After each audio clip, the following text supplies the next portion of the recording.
कक्षा 6 के लिए हिंदी सेकेंड 7 पार्ट मैंने आपको सर्वनाम तक पढ़ा दिया, उसका अभ्यास प्रश्न भी दे दिया है। अब आपको विशेषण पढ़ा रही हूँ। तो यहाँ पर देखिएगा, सबसे पहले उसकी परिभाषा। जो शब्द संज्ञा या सर्वनाम की विशेषता, गुण, दोष, संख्या, मात्रा आदि बताते हैं उसे विशेषण कहते हैं। जैसे अनुज ने शुभ समाचार सुनाया, तो शुभ क्या हुआ? विशेषण। हाँ, अब विशेष्य। विशेषण जिस शब्द की विशेषता बताता है। विशेष्य संज्ञा या सर्वनाम शब्द होता है। विशेषण देखिए, ध्यान दीजिएगा, विशेष्य संज्ञा या सर्वनाम शब्द होता है। विशेषण शब्द विशेष्य से पहले भी प्रयुक्त हो सकता है तथा बाद में भी। यहाँ पर देखिए, दो उदाहरण के माध्यम से समझाया है कि विशेष्य का प्रयोग कैसे पहले भी होता है और बाद में भी। तो पहले देखिए, मेरे पास नीला स्कूटर है, बाद में मेरा स्कूटर नीला है। हाँ, यहाँ पर एक जगह पहले हुआ है, दूसरी जगह बाद में। अब प्रकार आ रहा है, विशेषण के प्रकार। विशेषण 4 प्रकार के होते हैं। कौन कौन से देखते हैं? गुणवाचक विशेषण, दूसरा है संख्यावाचक विशेषण, तीसरा है परिमाणवाचक विशेषण और चौथा है संकेतवाचक विशेषण। ये 4 प्रकार दिए गए हैं। तो सबसे पहले हम लोग गुणवाचक विशेषण से इसकी शुरुआत करते हैं। तो जिस शब्द से संज्ञा या सर्वनाम शब्द के गुण, दोष आदि प्रकट हो, यानी संज्ञा या सर्वनाम। इसके पहले मैंने आपको संज्ञा भी पढ़ाया है और सर्वनाम भी पढ़ा दिया है। तो आपको अब ये क्लियर हो जाना चाहिए कि संज्ञा क्या है और सर्वनाम क्या है। तो जिस शब्द से संज्ञा, हाँ, यानी किसी के नाम, हाँ, के बारे में, गुण या दोष के बारे में बताए, वो आता आएगा गुणवाचक विशेषण के अंतर्गत। अब यहाँ पर कुछ, यहाँ पे उसकी विशेषताएं बताई गई हैं कि कौन कौन सा उसके अंतर्गत आ सकता है। तो देखिए, रंग आ सकता है, आकार आ सकता है, गुण आ सकता है, स्वाद आ सकता है, स्थान आ सकता है, दोष। अब यहाँ पर वो दिया गया है कि क्या क्या उसके अंतर्गत आएगा। तो जैसे नीला, पीला, हरा, लाल, आकार छोटा, बड़ा, लंबा, गोल, सच्चा, झूठा, दयालु, धार्मिक, स्वाद है खट्टा, मीठा, नमकीन, कड़वा, स्थान नागरिक, शहरी, ग्रामीण, दोष, पाप, झूठ, दुष्ट आदि। यानी कहने का तात्पर्य है कि गुणवाचक सर्वनाम ऐसा होता है जो संज्ञा, हाँ, यानी किसी के नाम, सर्वनाम यानी संज्ञा की जगह प्रयुक्त होने वाले शब्दों का गुण और दोष बताए, वो विशेषण गुणवाचक विशेषण के अंतर्गत आता है। तो ये पहला मेरे ख्याल से आपको क्लियर हो गया होगा। दूसरा है संख्यावाचक विशेषण। अब यहाँ पर फिर से यही बात कि इसके नाम से ही पता चल जा रहा है, क्लियर हो जा रहा है कि ये किस प्रकार से है। जिस विशेषण से संज्ञा या सर्वनाम शब्द की संख्या प्रकट हो, संख्यावाचक विशेषण हो गया ना, यानी जिस विशेषण से संज्ञा या सर्वनाम शब्द की संख्या प्रकट हो। फिर ये 2 भागों में बांटा जाता है, निश्चित संख्यावाचक और अनिश्चित संख्यावाचक। इसके पहले भी हमने सर्वनाम में निश्चित और अनिश्चित पढ़ा था। निश्चित यानी कि पूरी तरह से पक्का हो कि ये चीज है, और अनिश्चित यानी कुछ, कोई, इस प्रकार के शब्द। तो देख लेते हैं यहाँ पर, देखिए, निश्चित संख्यावाचक विशेषण होगा निश्चित संख्या का बोध होता है। जैसे 5 बकरी 2 गाय, निश्चित हुए ना, यानी 5 बकरी है 2 गाय है। और जब यहाँ पर होता कुछ बकरी कुछ गाय, तो क्या हो जाता? अनिश्चित संख्यावाचक। देखिए, अनिश्चित संख्यावाचक, निश्चित संख्या का बोध नहीं होता है। जैसे कुछ पुस्तकें थोड़े छात्र, यानी इसमें किसी निश्चित संख्या का बोध नहीं हो रहा है, इस वजह से इसे अनिश्चित संख्यावाचक कहते हैं। अब तीसरा आ रहा है परिमाणवाचक संख्या। जो शब्द संख्या नहीं है, संज्ञा होगा, संज्ञा या सर्वनाम की मात्रा या परिमाण को प्रकट करे, यानी 3 लीटर दूध, 2 दर्जन केला, इस प्रकार से। आज 100 ग्राम अदरक ले जाना है, मैं 3 लीटर तेल लाया हूँ। आया ना, परिमाण, उसकी मात्रा जो है वो तय हो। यहाँ है, इसे भी 2 भागों में बांटा गया है, निश्चित परिमाणवाचक, अनिश्चित परिमाणवाचक। अब इतना हम लोगों ने निश्चित और अनिश्चित पढ़ लिया है कि ये तो वैसे ही कॉन्सेप्ट क्लियर हो गया। यानी जिसमें निश्चित संख्या 3 लीटर निश्चित है, यानी कुछ लीटर अनिश्चित हो गया। ये तो हम लोग 2 या 3 बार पढ़ चुके हैं, तो ये क्लियर हो ही गया होगा। अब यहाँ पर फिर भी हम लोग इसकी परिभाषा एक बार देख लेते हैं। जिन विशेषणों से विशेष्य के निश्चित परिमाण का ज्ञान हो, तुम 2 किलो जलेबी लाना, तुम तुम 2 किलो जलेबी तथा 1 किलो दही ले आना। अब अनिश्चित परिमाणवाचक विशेषणों से विशेष्य के निश्चित परिमाण का ज्ञान न हो।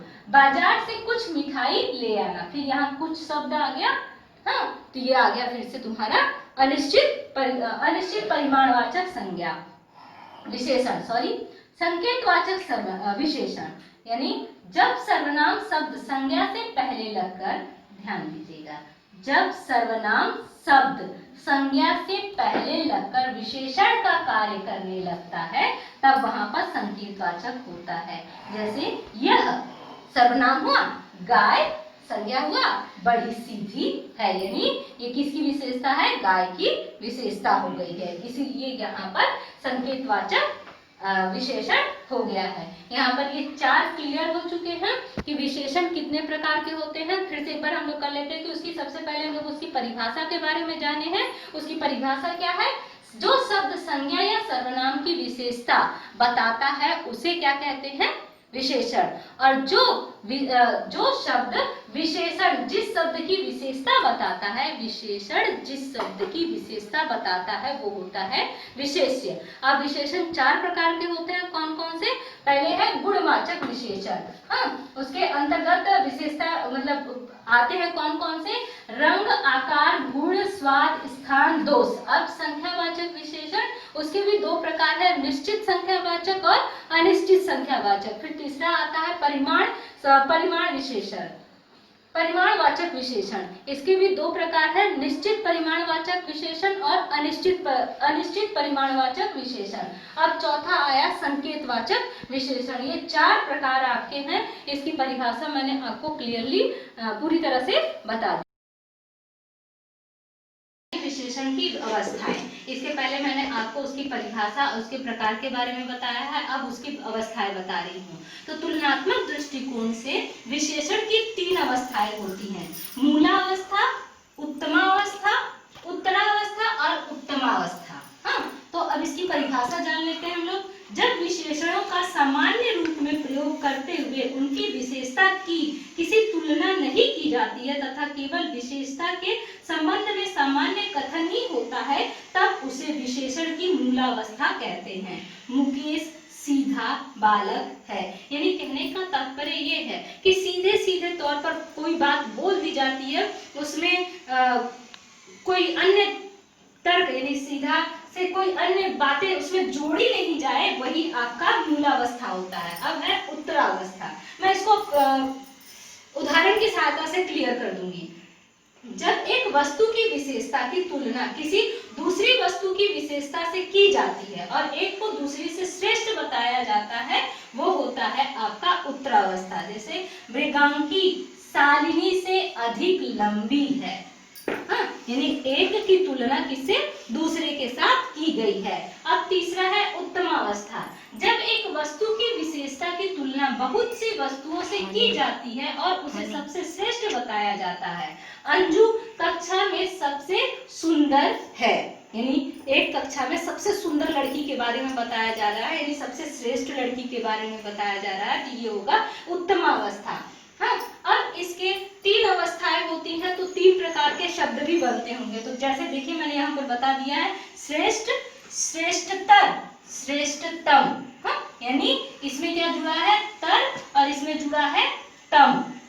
फिर दूसरा है लघु, क्या होगा, लघुतर, और तीसरा लघुतम।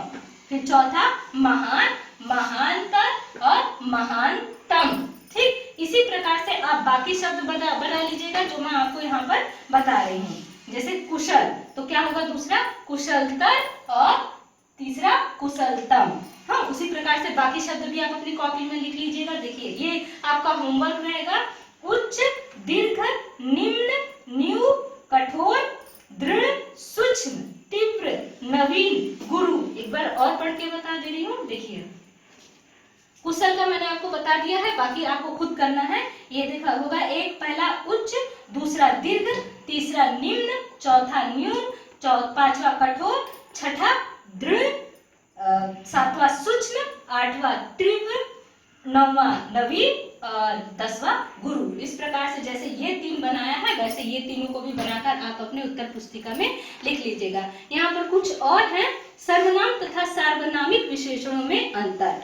यह वह ये वे कौन कोई जैसे सर्वनाम शब्द कभी कभी विशेषण का कार्य भी करते हैं। जैसे यहाँ पर एक जगह हमने देखा था कि यह गाय मेरी है, तो यानी यह गाय बड़ी सीधी है, तो यहाँ पर यह लगकर क्या किया है उसने, विशेषण का काम कर दिया है ना। तो उसी प्रकार से यहाँ पर ये हुआ है।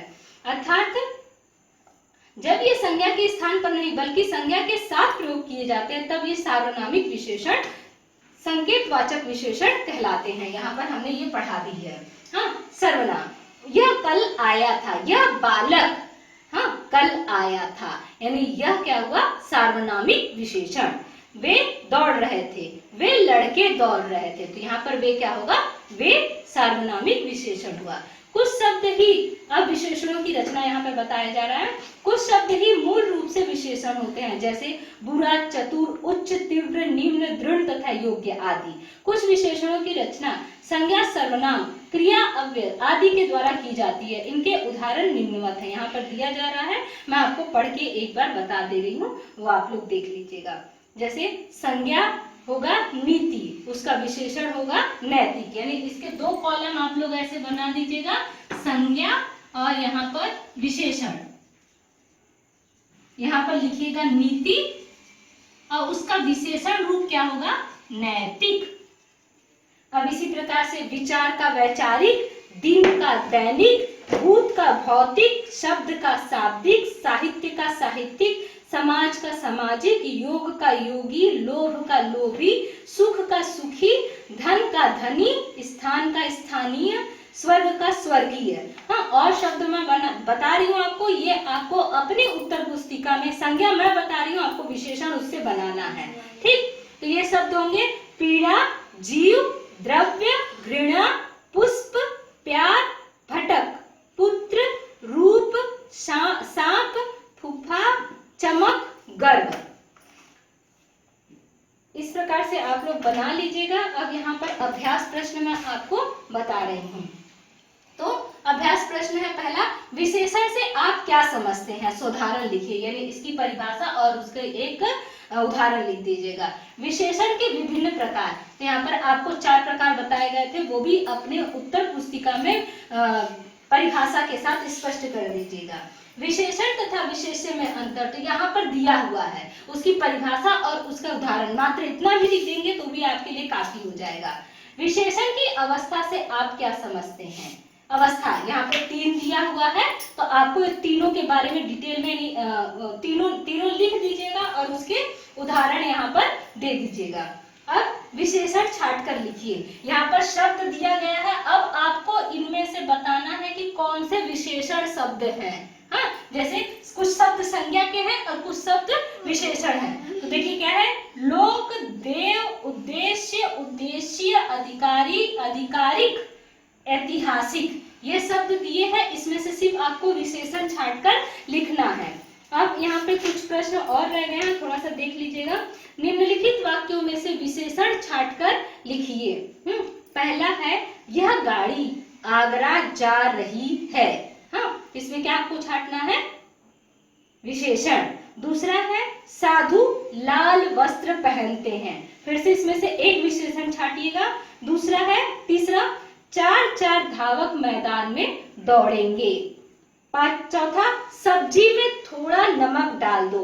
तो आप अगर अपनी परिभाषा को ध्यान से देखेंगे तो ये आसान हो जाएगा आपके लिए इसमें से विशेषण छाटना। यहाँ पर रिक्त स्थानों की पूर्ति उपयुक्त विशेषणों से कीजिए। तो इसमें पहला है राजीव, आज रिक्त स्थान लीटर दूध ले आओ। अब आपको वहां पर भरना है कि 2 लीटर, 3 लीटर, 4 लीटर, ये आपकी मर्जी है। दूसरा, रात को तारे निकलते हैं, कहाँ निकलते हैं, लिख लीजिएगा। तीसरा, मेरे कोट में बटन है, तो कितने बटन है आप ये आराम से लिख सकते हैं। हाँ, चौथा, लोग मंदिर को जाते हैं, फिर से यहाँ पर एक शब्द आएगा, वो रिक्त स्थान, लोग मंदिर को जाते हैं, तो यहाँ पर आप लोग लिख लीजिएगा कि क्या आएगा। तो यहाँ पर आपका 8वां चैप्टर, 8वां लेसन खत्म हो रहा है विशेषण। और आप लोग अपनी तैयारी यानी प्रश्न उत्तर को याद भी करते रहिएगा। धन्यवाद।